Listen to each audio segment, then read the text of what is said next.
खुदावन मसीह यस्सु में मेरे अजीजों में प्रभु यीशु मसीह के जिंदा और मुबारक नाम में आप सबको सलाम अर्ज करता हूं। आज की आराधना में आपका इस्तकबाल करता हूं। मैं हमेशा आपको अपनी दुआओं में याद रखता हूं। खुदा का फजल हमेशा आपको महफूज रखे, सही सलामत रखे। अजीजों, आज के समय के लिए परमेश्वर का धन्यवाद करते हैं। उसने ये मौका दिया कि हम सब एक दिल एक ईमान होकर परमेश्वर के वचन को सुने और इस वचन के द्वारा पिता परमेश्वर से आत्मिक आशीषें प्राप्त करें। आज जो कलाम का हिस्सा है वो मत्ती रचित सुसमाचार और 22 अध्याय 8 से 14 पद है। The gospel according Saint Matthew chapter 22 verses 8 to 14। आप अपनी बाइबल में देखें, मैं पढ़ता हूं। तब उसने अपने नौकरों से कहा कि शादी की ज़ियाफत तो तैयार है, मगर बुलाए हुए लायक न थे। बस रास्तों के नाकों पर जाओ और जितने तुम्हें मिले शादी में बुला लाओ। और वो नौकर बाहर रास्तों पर जाकर जो उन्हें मिले, क्या बुरे क्या भले, सबको जमा कर लाए और शादी की महफिल मेहमानों से भर गई। और जब बादशाह मेहमानों को देखने अंदर आया तो उसने वहां एक आदमी को देखा जो शादी के लिबास में न था। और उसने उससे कहा, मियां, तू शादी की पोशाक पहने बगैर यहां क्यों कर आ गया? लेकिन उसका मुंह बंद हो गया। इस पर बादशाह ने खादिमों से कहा, उसके हाथ पांव बांधकर बाहर अंधेरे में डाल दो। वहां रोना और दांत पीसना होगा, क्योंकि बुलाए हुए बहुत हैं मगर बरगुजीदा थोड़े। खुदावंद की बरकत उसके पाक कलाम के पढ़े जाने और सुने जाने पर हो, आमीन। आइए दुआ करें। खुदावंद मसीह यस्सु में प्यारे आसमानी बाप, हम सब तेरे बच्चे तेरे पाक कदमों पर अपने सर झुकाए हुए हैं। तेरे शुक्रगुजार हैं प्यारे खुदावंद, तू हमारे बीच में मौजूद है। ये वक्त है तेरे जिंदा और मुबारक कलाम पर मनन करने का। हम दुआ करते हैं प्यारे खुदा बाप, हम में से हर एक को पाक रूह से मसहा कर कि हम तेरे कलाम को समझ पाएं और इसको अपनी जिंदगियों में जज्ब कर सकें।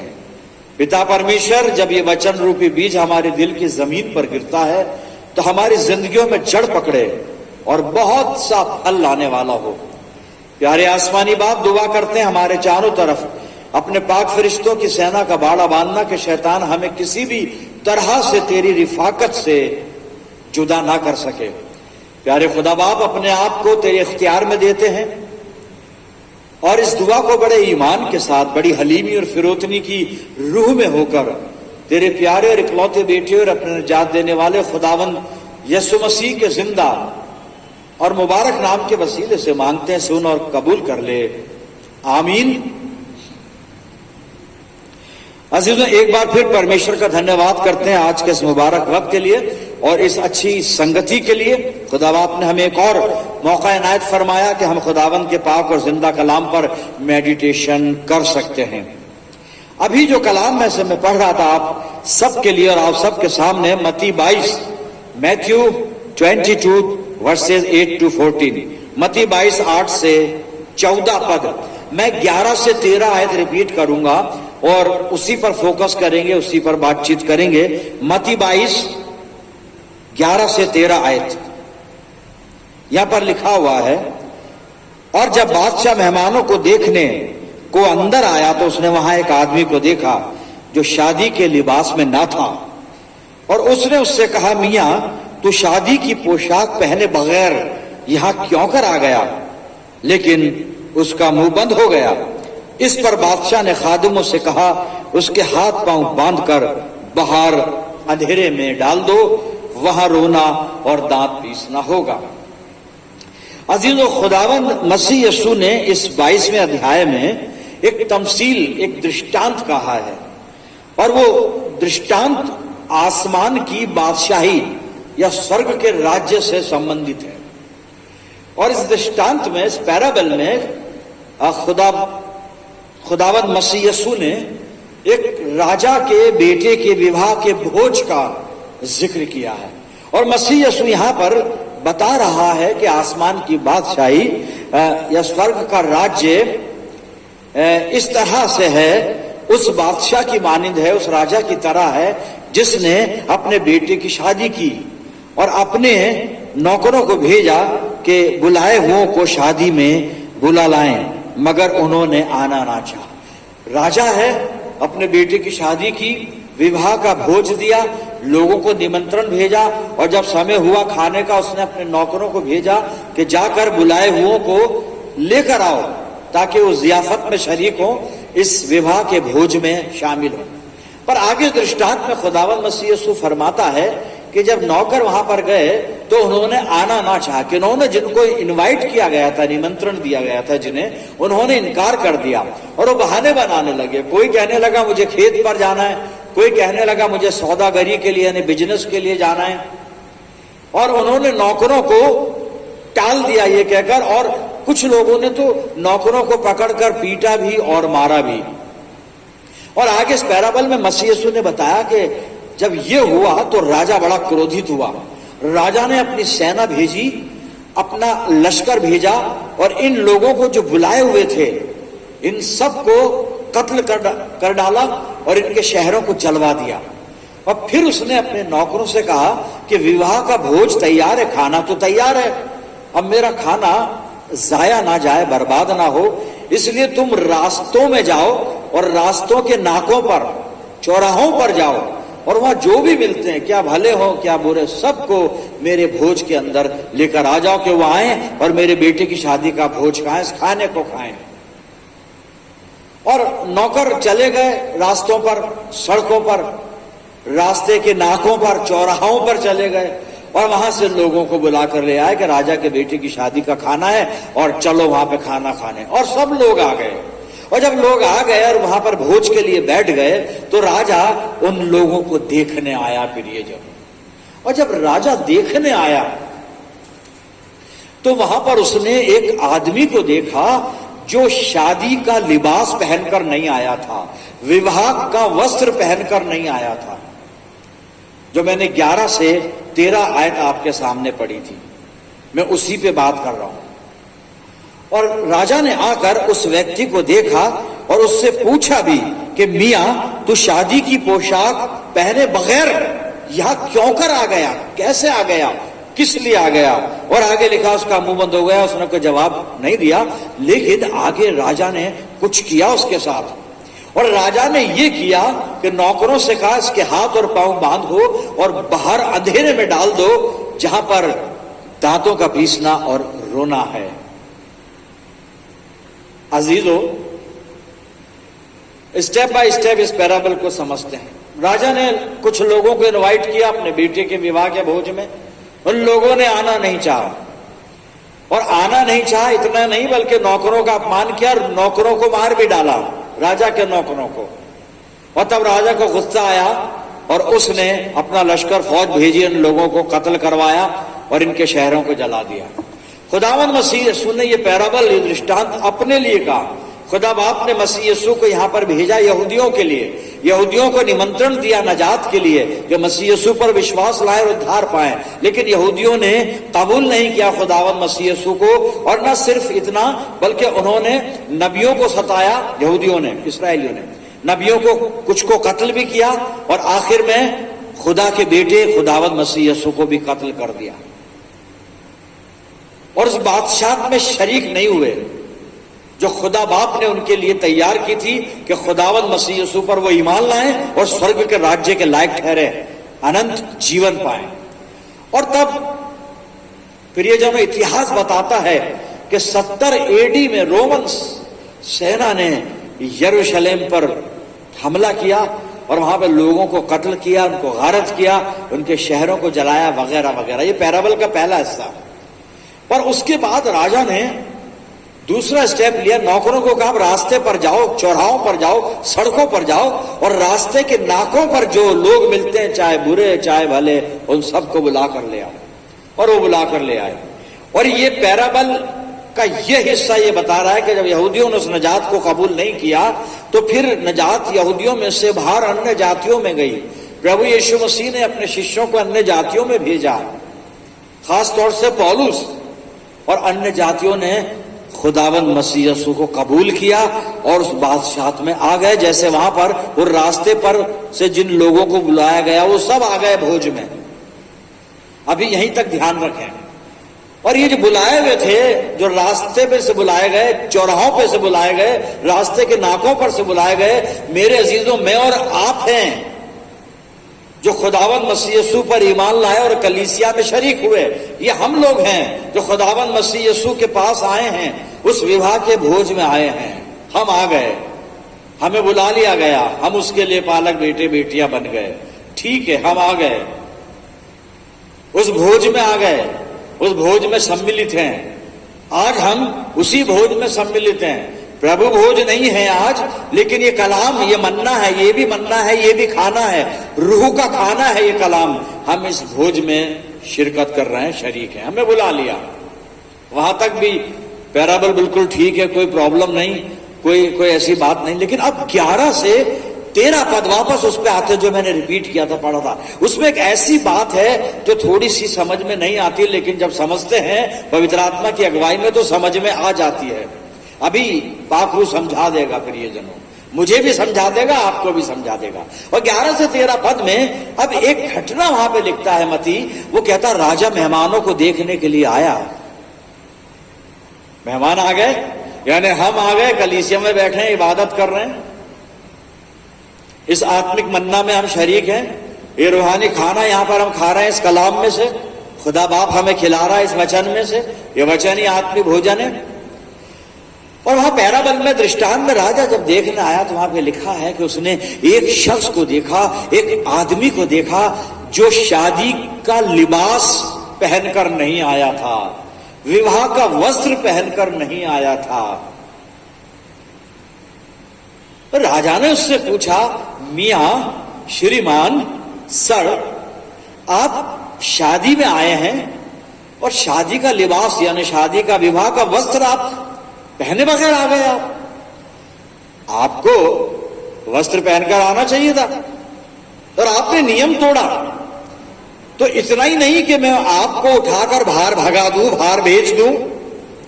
पैराबल में है कि राजा ने नौकरों को आदेश दिया, इसके हाथ पांव बांधो और बाहर अंधेरे में फेंक दो, जहां पर दांत का पीसना, रोना है, जहां पे दुख है, संकट है, जहन्नम की तस्वीर है वो।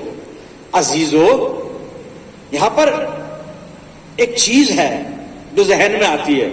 राजा ने अपने नौकरों को सड़कों पर भेजा था, लोग जा रहे थे, अपने काम से आ रहे थे, कोई ड्यूटी जा रहा होगा, कोई मार्केट जा रहा होगा, कोई किसी और काम से जा रहा होगा, कोई किसी से मिलने जा रहा, उनके एजेंडे अलग थे, वो शादी में नहीं जा रहे थे। और उन जाते हुए लोगों को सड़कों पर से जमा किया गया कि चलो राजा के घर पर भोज है, चलना है। आ गए वो। अब ये आदमी जो शादी का लिबास पहने बगैर यहां बैठा है, लेकिन राजा को पसंद नहीं आया। भाई, उस आदमी को थोड़ी ना मालूम था कि मैं जब सड़क पर जा रहा होऊंगा, मैं जब नौकरी पे जा रहा होऊंगा, या जब मैं बाजार जा रहा होऊंगा, तो मुझे अचानक राजा बुला लेगा और शादी के विवाह में बिठा देगा। वो शादी का पोशाक कहां से पहनकर आता, कहां से लाता, और उस पर सजा ऐसी, हाथ बांध दिए गए, पैर बांध दिए गए और फेंक दिया गया।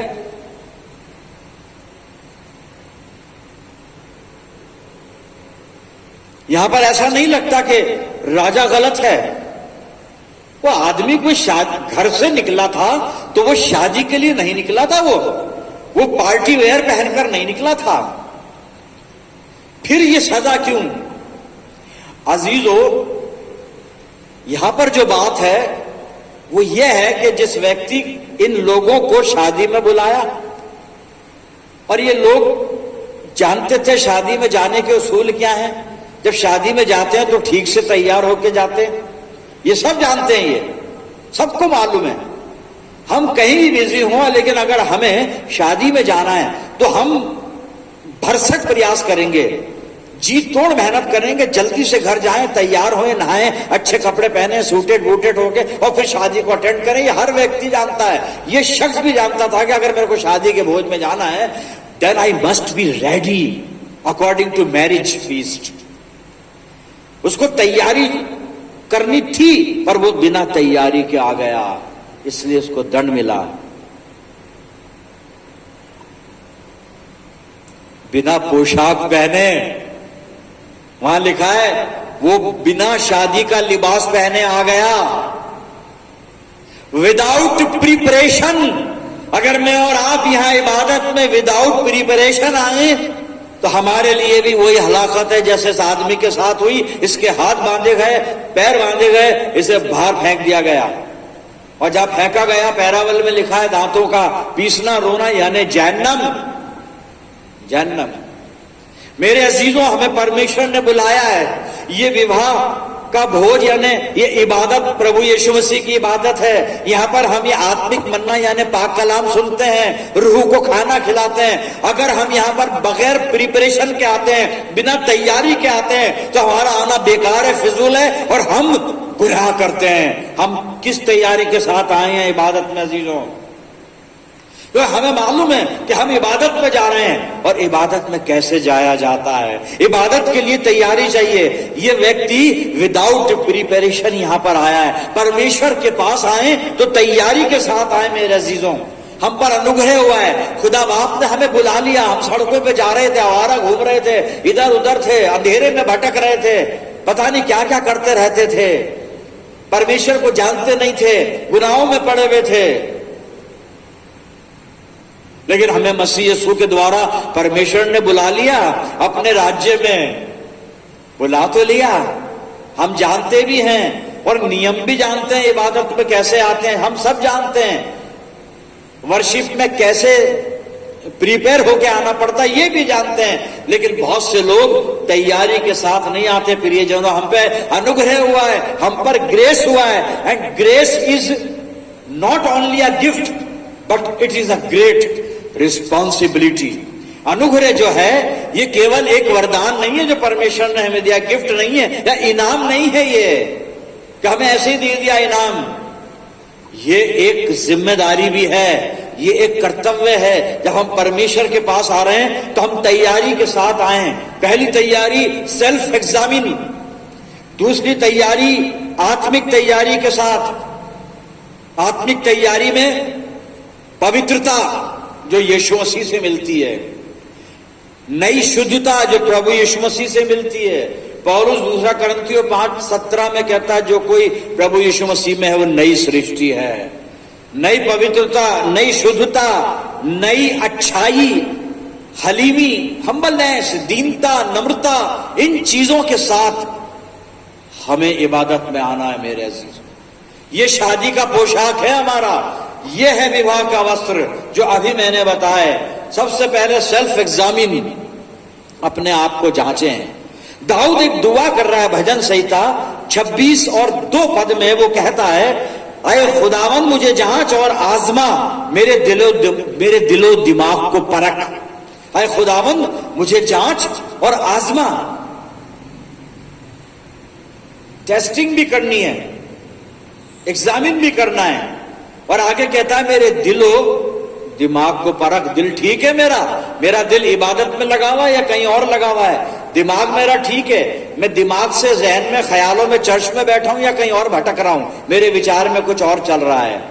क्या तैयारी है हमारी? विवाह की पोशाक की बात कर रहा हूं मैं, शादी का लिबास अभी और बताएगा कलाम हमें कि लिबास और क्या क्या है। ये तो तैयारी है, सेल्फ एग्जामिन।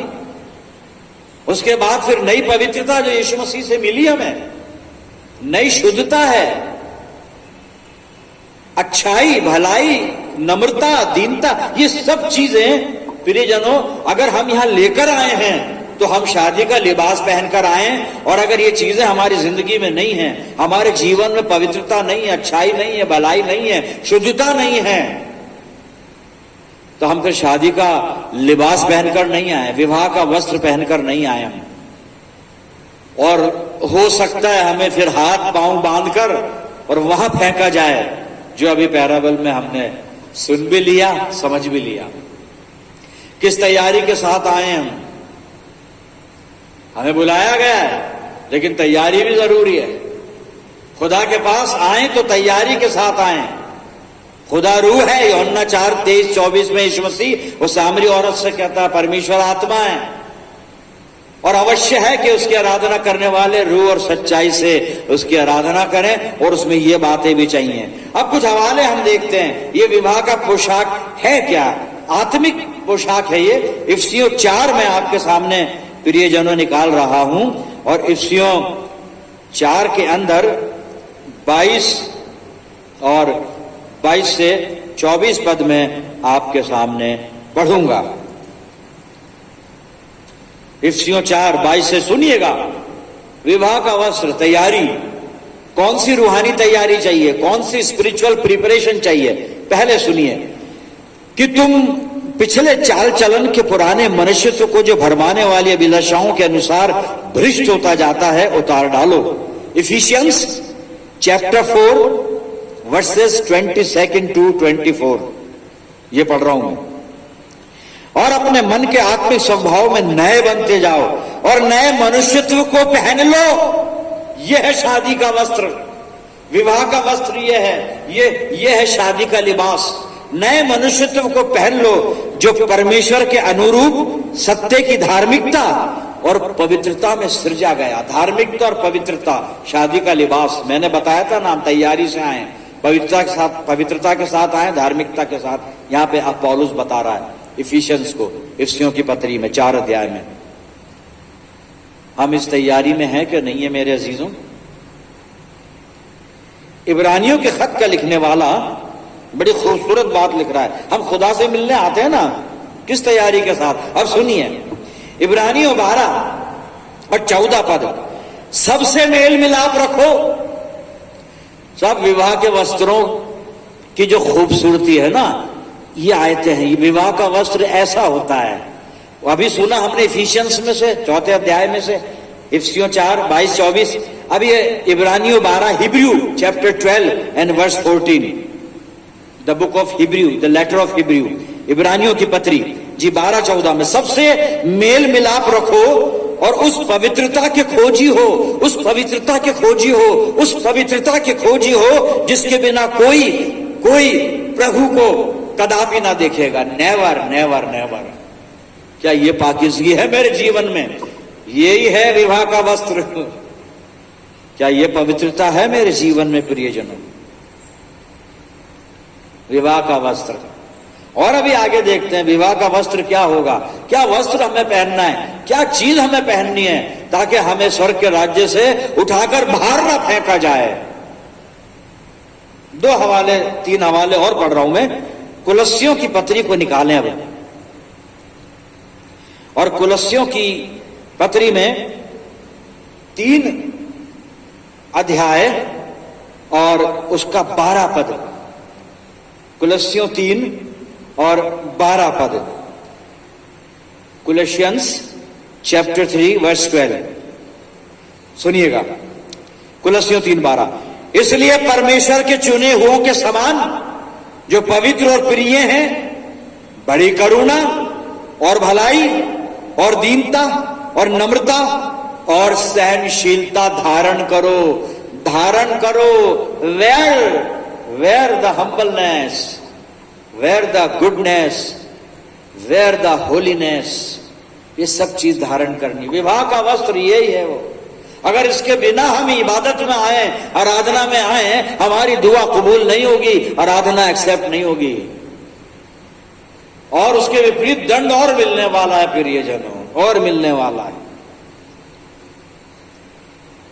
विवाह का वस्त्र पहन लें, इतनी सारी चीजें धारण कर लें, पहन लें, और आखिर में पहनने के बाद और लास्ट में क्या पहनना है? बस ये पहन लिया तो आपने विवाह का वस्त्र पहन लिया। सुन लीजिए आप क्या पहनना है। मैं आपके सामने रोमियो की पत्री और उसका 13 अध्याय और 14 पद पढ़ रहा हूं।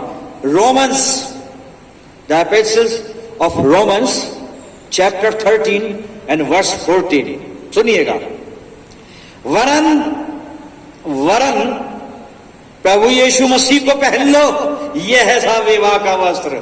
अल्टीमेट यहाँ पूरा होता है। वो तो वस्त्रों की चीजें थी ना, हम पहनते हैं, अंडर गारमेंट पहने, शर्ट पहनी, पैंट पहनी, फिर टाई लगाई, फिर उसके ऊपर हमने जैकेट पहन ली, फिर कोट पहन लिया, वगैरह वगैरह कई चीजें पहनते हैं, एक के ऊपर एक, एक के ऊपर एक, और लास्ट में मास्क भी लगा लिया। अब तो मास्क भी तो एक पोशाक का हिस्सा हो गया है, वो भी लगा लिया। तो लास्ट में वो कहता है फाइनली विवाह का वस्त्र, शादी का लिबास।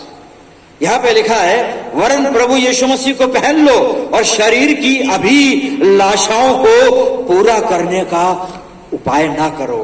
मेरे अजीजों, हमें खुदावंद मसीह यीशु को पहनना है। हम इबादत में आ गए, राजा ने हमें बुला लिया अपने बेटे के विवाह के भोज में, हम आ गए, लेकिन तैयारी के साथ आना है। क्या हम इस तैयारी के साथ आए हैं?